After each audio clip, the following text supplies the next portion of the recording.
Okay, let's unpack this.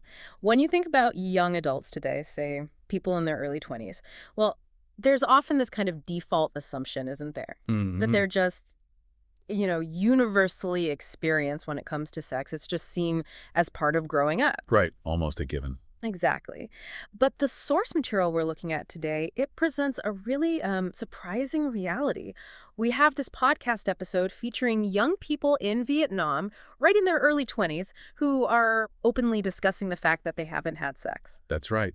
And the mission for us in this deep dive is really to get into this conversation, this specific source, to try and understand their perspectives, Hmm. the kinds of pressures they face, and maybe what their experiences can tell us, you, me, everyone listening, about navigating intimacy and social expectations today, Hmm. wherever you might be. Yeah, that's a great way to put it.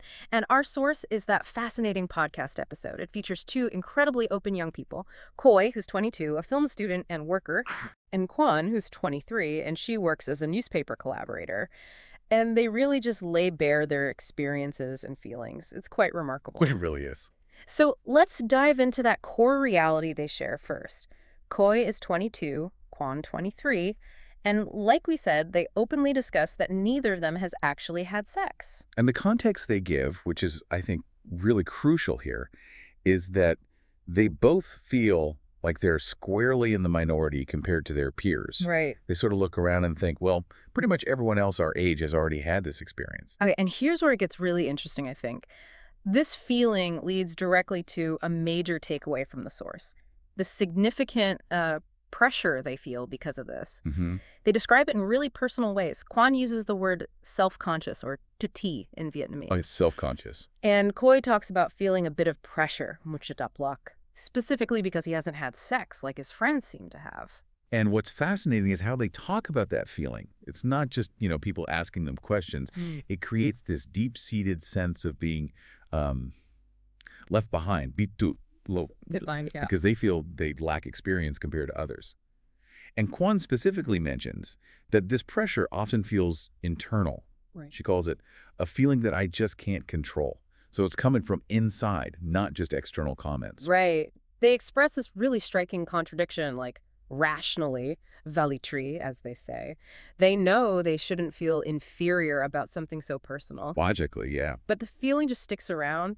Kwan shares really honestly that sometimes she feels lonely and, questions if anyone would even find her attractive when she sees friends in relationships with that physical intimacy component. That's quite vulnerable. It really is. And they share little stories about how this plays out socially too, like feeling they can't contribute, Congo gulp them, when friends start talking about sex. Yeah, they just have to sit there and listen. Right. And there's even mention of friends kind of teasing them, saying things like, oh, you haven't had sex yet, or "me chuag na."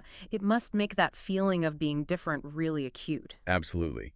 So, okay, given this pressure and this feeling of being sort of outside the norm, how do Koi and Kwan actually think about sex itself? What are their perspectives on it?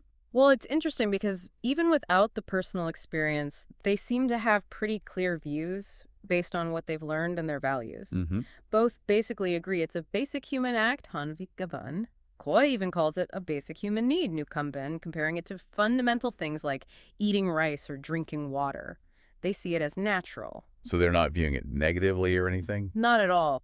But what truly stands out for both of them, and this might be a key insight here, is the absolute importance they place on the emotional connection. Ah, okay. Kwan is crystal clear. She says she needs to feel emotionally ready, kamtae-sang, and find the right person, ngui fiu ha. The right person, yeah. She explicitly says affection alone in a past relationship wasn't enough for her to feel ready to go to that step. Got it. So feelings first. Totally. And Koi echoes this completely. He says he needs feelings to come first. Kutin kamno la kaichin faitu truk before sex is even really a consideration. That raises an interesting point then. In a world where, casual encounters are often presented as pretty accessible, Right. what's their take on that? Are they tempted? Well, based on the source material, they seem firmly against it for themselves. Koi mentions he actually considered non-binding relationships, Nunca muy kwan hit kong rambwa, just to get some experience. Okay, so he thought about it. Yeah, but he realized he just doesn't feel interested in people I don't have feelings for. Right, that connection is missing. Exactly. And Kwan completely agrees. She needs trust, familiarity, not strangers. She has this lovely way of putting it. She views sex as the sweet fruit, trying nut of love that's been built up naturally in a relationship. That's a really nice metaphor. Sweet fruit. Isn't it? So, okay, if sex isn't part of the picture yet, how do they express affection? How do they build intimacy in their relationships according to what they shared? Well, they mentioned the simpler things, right? Talking, holding hands, hugging. Koi mentions toy, basically. Hugging and cuddling are fine, but that's kind of the line for now. So physical touch is there, but limited. Yes. And Koi shares this really powerful example, saying he felt truly together with someone just by talking for hours and hours. Wow. Which really highlights that for them, the depth of the connection comes first. Physical intimacy is seen as something that could potentially be added to that, but it's not the foundation or the main way they express closeness right now. That makes sense. So, despite not having the practical experience, they are, as you'd expect, incredibly curious about sex. How do they, bridge that gap? How are they learning? Their approach seems pretty multifaceted, really drawing on the modern world. The source says they research online. Okay. And get this, that includes looking at scientific research papers on the topic. Wow, really? Not just browsing? Apparently not just browsing. They also learn, more typically perhaps, from watching movies, looking at pictures, and, importantly, listening to their friends' experiences. So it's this mix of like formal research, media, and peer sharing. That's quite thorough. It is. And what's fascinating is Kwon's comment where she says she feels fully equipped with theory. Li thut min da krang bit la bla. Got the theory down. Exactly. But she openly admits, the practice is the missing piece. And Koi offers this really unique perspective, connecting his curiosity to his aspirations.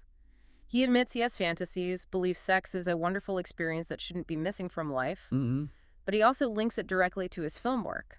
He sees it as an essential life experience. He kind of needs to enrich his art to help him create deep artistic works. Oh, it's interesting. So it's not just personal fulfillment, but artistic depth, too.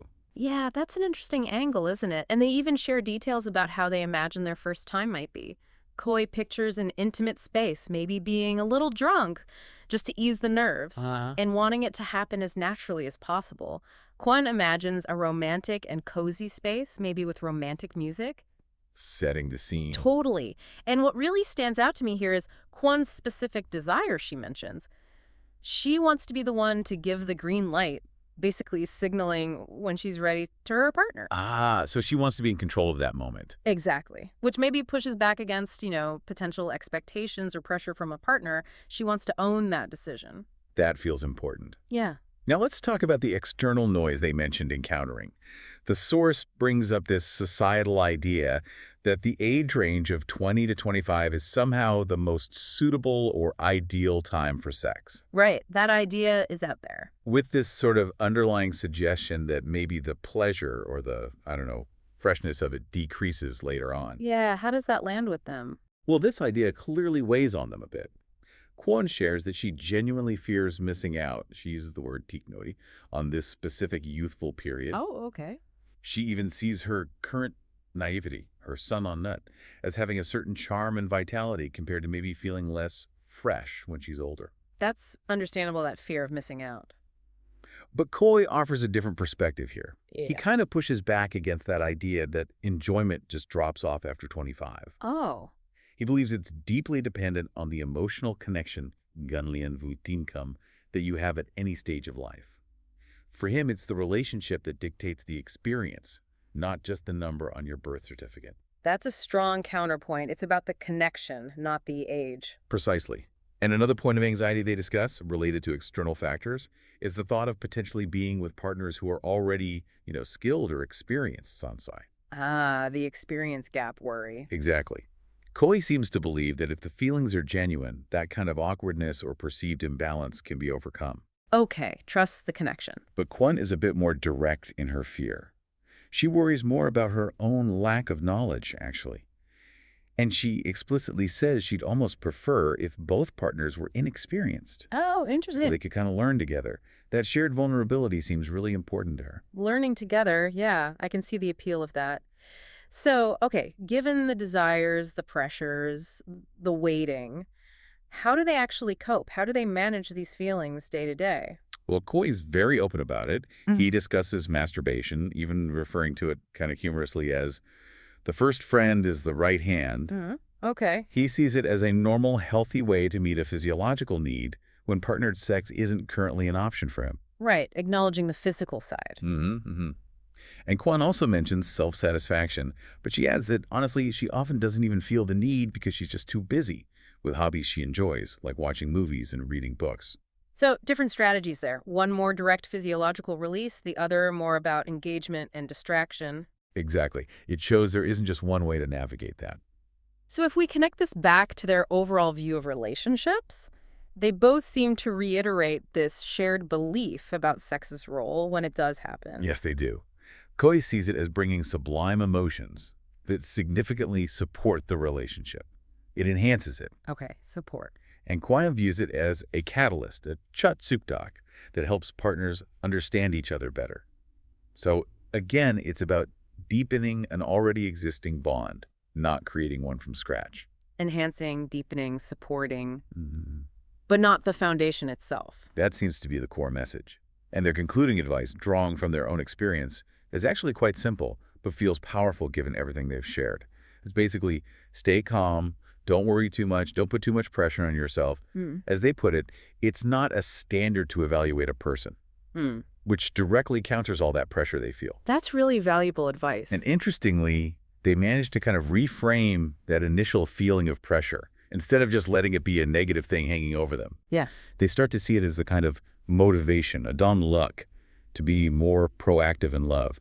It actually spurs them on to actively seek the right person, rather than just passively waiting for it all to happen. Turning the pressure into proactive energy, that's smart. It is. Ultimately, despite all the external noise and their own internal feelings, they seem to trust that it will happen eventually. When they love the right person, and crucially, when they feel ready, Sunsang, mentally ready for the experience itself. So the readiness is there, mentally? Yes, the main challenge, as they see it.